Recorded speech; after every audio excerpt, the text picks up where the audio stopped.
भोपाल से प्रस्तुत हैं प्रादेशिक समाचार। नमस्कार, समाचारों के साथ मैं जितेंद्र रघुवंशी। पहले मुख्य समाचार। प्रधानमंत्री नरेंद्र मोदी ने कहा है कि सरकार किसानों के साथ हर मुद्दे पर बात करने के लिए तैयार। वित्त मंत्री निर्मला सीतारमण ने कहा कि इस बार का बजट अभूतपूर्व होगा। केंद्रीय कृषि और किसान कल्याण मंत्री नरेंद्र सिंह तोमर ने किसानों से अपील की है कि वे नए कृषि कानूनों के बारे में किए जा रहे दुष्प्रचार से भ्रमित न हों और पहाड़ों में बर्फबारी और मौसम साफ होने के कारण सीधे आ रही उत्तरी हवाओं के कारण प्रदेश शीतलहर की चपेट में। अब समाचार विस्तार से। प्रधानमंत्री नरेंद्र मोदी ने कहा है कि सरकार किसानों के साथ हर मुद्दे पर बात करने के लिए तैयार है। रायसेन में आयोजित किसान महासम्मेलन में 50 लाख से अधिक किसानों को वर्चुअल माध्यम से संबोधित करते हुए श्री मोदी ने आश्वासन दिया कि हाल के कृषि सुधारों के बारे में सभी चिंताएं दूर की जाएंगी। उन्होंने इस बात पर बल दिया कि सरकार के इन सुधारों के बारे में अविश्वास का कोई कारण नहीं है और झूठ के लिए कोई गुंजाइश नहीं है। श्री मोदी ने कहा कि एनडीए के शासन में न्यूनतम समर्थन मूल्य में काफ़ी बढ़ोतरी की है। प्रधानमंत्री ने इस बात पर जोर दिया कि हाल में बनाए गए तीनों कृषि कानून किसानों के लिए बेहद फायदेमंद हैं। मुख्यमंत्री शिवराज सिंह चौहान ने कहा कि प्रधानमंत्री श्री मोदी द्वारा बनाए गए कृषि सुधार कानूनों ने अब किसानों को अपनी मर्जी का मालिक बना दिया है। वे अपनी मर्जी से मंडी अथवा उसके बाहर कहीं भी देश विदेश में जहां उन्हें अच्छा दाम मिले अपनी फसल बेच सकते हैं। इसी प्रकार फसल अनुबंध के माध्यम से किसानों को उनकी फसल का निश्चित एवं अधिक मूल्य मिलेगा। स्टॉक लिमिट समाप्त करने से व्यापारियों द्वारा फसलों की अधिक खरीदी होगी, जिससे किसानों को अधिक लाभ प्राप्त होगा। 1 करोड़ से अधिक लोगों ने किसान महासम्मेलन में भाग लेने के लिए वेबसाइट पर पहले से अपना नाम दर्ज कराया था। प्रधानमंत्री नरेंद्र मोदी वाणिज्य संगठन एसोचैम की स्थापना सप्ताह के आयोजन को प्रमुख वक्ता के रूप में वीडियो कॉन्फ्रेंस के जरिए संबोधित करेंगे। प्रधानमंत्री श्री रतन टाटा को ASSOCHAM enterprise of the century award भी प्रदान करेंगे। श्री रतन टाटा टाटा समूह की ओर से यह पुरस्कार प्राप्त करेंगे। एसोचैम की स्थापना 1920 में भारत के सभी क्षेत्रों के वाणिज्य संघों के प्रतिनिधि संगठन के तौर पर की गई थी। 400 वाणिज्य संघों और व्यापारिक संगठनों वाले एसोचैम में देश के 4.5 लाख से अधिक सदस्य हैं। वित्त मंत्री निर्मला सीतारमण ने कहा है कि इस बार का बजट अभूतपूर्व होगा। सरकार महामारी से जूझ रही अर्थव्यवस्था को आगे बढ़ाने और विकास को गति देने के लिए तत्पर है। उन्होंने कहा कि स्वास्थ्य, चिकित्सा, अनुसंधान और विकास में निवेश तथा टेलीमेडिसिन के लिए कौशल का विकास महत्वपूर्ण साबित होने जा रहा है। बजट में इन सब पर फोकस रहेगा। सीतारमण ने कल CII साझेदारी सम्मेलन 2020 में कहा, मुझे अपने सुझाव भेजिए ताकि हम एक ऐसा बजट बना सकें जैसा इससे पहले कभी नहीं आया। गौरतलब है कि 2021-22 का बजट 1 फरवरी 2021 को संसद में पेश किया जाना है। केंद्रीय कृषि और किसान कल्याण मंत्री नरेंद्र सिंह तोमर ने किसानों से अपील की है कि वे नए कृषि कानून के बारे में किए जा रहे दुष्प्रचार से भ्रमित न हों। कृषि मंत्री ने किसानों से इन कानूनों के तथ्यों को समझने और बातचीत करने का आग्रह किया। श्री तोमर ने कल जारी खुले पत्र में किसानों को आगाह किया कि इन कानूनों के खिलाफ भड़काने वाले राजनीतिक दलों के बहकावे में न आएं, जो अपने राजनीतिक हितों के लिए उन्हें गुमराह कर रहे हैं। केंद्रीय स्वास्थ्य मंत्रालय ने कहा है कि कोविड-19 वैक्सीन लेना व्यक्ति की इच्छा पर निर्भर करेगा। हालांकि सलाह यही होगी कि वैक्सीन की पूरी खुराक ली जाए। देश में कोविड-19 की 6 वैक्सीन के परीक्षण चल रहे हैं।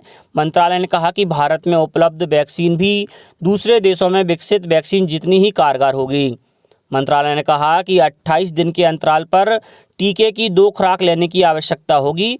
दूसरी खुराक लेने के 2 हफ्ते बाद शरीर में एंटीबॉडी का सुरक्षात्मक स्तर तैयार होता है। वहीं प्रदेश में कोरोना संक्रमण दर में कमी आई है। राज्य में कल 1181 नए मरीज मिले हैं। प्रदेश स्वास्थ्य विभाग द्वारा जारी हेल्थ बुलेटिन में बताया गया है कि मरीजों की कुल संख्या 2,29,000 से अधिक हो गई है। इनमें से 2,13,801 मरीज ठीक हो चुके हैं। कल 1,450 मरीज ठीक होकर अपने घर लौटे। वहीं सक्रिय मरीजों की संख्या घटकर 11,876 रह गई है। अच्छी खबर यह है कि रोजाना नए मरीजों से ज़्यादा मरीज स्वस्थ होकर घर लौट रहे हैं। इंदौर जिले में पिछले 24 घंटों के दौरान 405 कोरोना संक्रमित मिले हैं। इसके साथ ही मरीजों का आंकड़ा 51,168 हो गया है। शहर के विभिन्न अस्पतालों से 499 मरीजों को स्वस्थ होने पर छुट्टी दे दी गई। जबलपुर में भी कोरोना से स्वस्थ होने पर 40 व्यक्तियों को कल अस्पताल से छुट्टी मिल गई। वहीं बीते 24 घंटे के दौरान 31 नए मरीज सामने आए हैं। मंडला में 3 नए मामले मिले हैं। समाजसेवी और इतिहासकार होशंग हवलदार ने कोविड-19 की रोकथाम के लिए चलाए जा रहे जन आंदोलन का समर्थन करते हुए लोगों से सभी सावधानियों का पालन करने की अपील की है। अखिल भारतीय व्यापारी परिसंघ का राज्य स्तरीय महिला सम्मेलन आज सुबह 11 बजे से वर्चुअल माध्यम से शुरू होगा। इसमें प्रदेश भर की 500 से अधिक महिला उद्यमी भाग लेंगी। सम्मेलन का उद्घाटन राज्यपाल आनंदीबेन पटेल करेंगी। सम्मेलन में ग्वालियर, भोपाल, इंदौर, जबलपुर सहित प्रदेश की महिला उद्यमी आत्मनिर्भर मध्य प्रदेश आत्मनिर्भर महिला उद्यमी विषय पर प्रस्तुति देंगी। खजुराहो में 6वें अंतर्राष्ट्रीय फिल्म समारोह में कल दूसरी शाम बुंदेलखंडी लोकगीतों की प्रस्तुति की गई। वहीं मुंबई के मशहूर ख्याल गायक ख्याली राम ने अपना ख्याल गायन पेश किया। फिल्म महोत्सव के दूसरी शाम के कार्यक्रम का शुभारंभ करते हुए अभिनेता राजा बुंदेला ने कहा कि इस फिल्म महोत्सव में केवल मनोरंजन को ही तवज्जो नहीं दी गई है, अपितु इसके माध्यम से किसानी, पानी और परेशानी पर भी फोकस किया गया है। फिल्म महोत्सव परिसर में स्वास्थ्य, कृषि, पंचायत, ग्रामीण विकास सहित अनेक विभागों ने अपनी प्रदर्शनी लगाई। अब बात मौसम की। पहाड़ों में बर्फबारी और मौसम साफ होने के कारण सीधे आ रही उत्तरी हवाओं के कारण प्रदेश शीतलहर की चपेट में है। पिछले 24 घंटों के दौरान कई स्थानों पर रात का तापमान 3 से 4 डिग्री सेल्सियस तक दर्ज किया गया। दतिया में रात का तापमान 3 डिग्री सेल्सियस रहा। इंदौर जिले में रात का तापमान गिरकर 13 डिग्री सेल्सियस तक दर्ज किया गया है। दिन के तापमान में भी 6 डिग्री सेल्सियस तक की गिरावट दर्ज की गई है।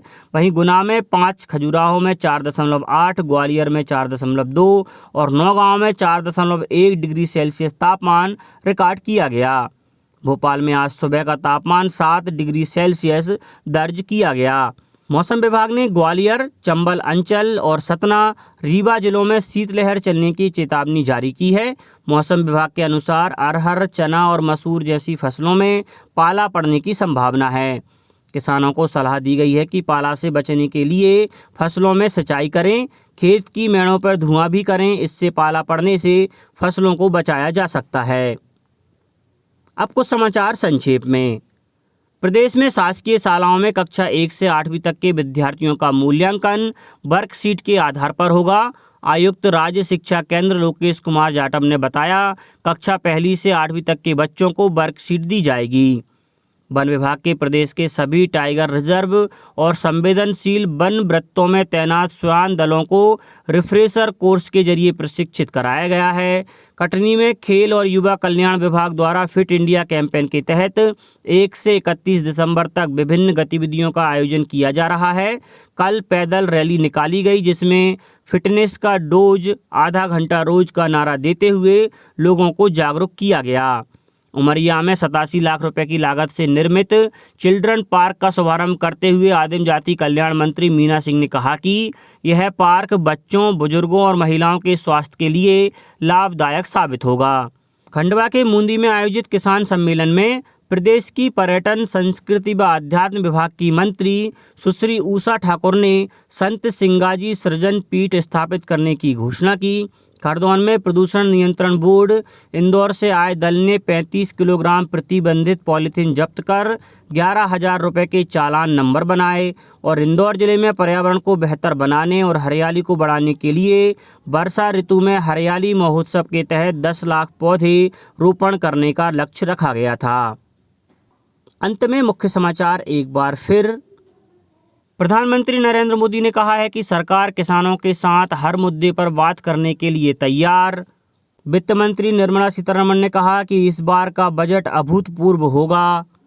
केंद्रीय कृषि और किसान कल्याण मंत्री नरेंद्र सिंह तोमर ने किसानों से अपील की है कि वे नए कृषि कानूनों के बारे में किए जा रहे दुष्प्रचार से भ्रमित ना हों। और पहाड़ों में बर्फबारी और मौसम साफ होने के कारण सीधे आ रही उत्तरी हवाओं के कारण प्रदेश शीतलहर की चपेट में। इस बुलेटिन में इतना ही। घर पर रहिए, सुरक्षित रहिए और सुनते रहिए प्रादेशिक समाचार। नमस्कार।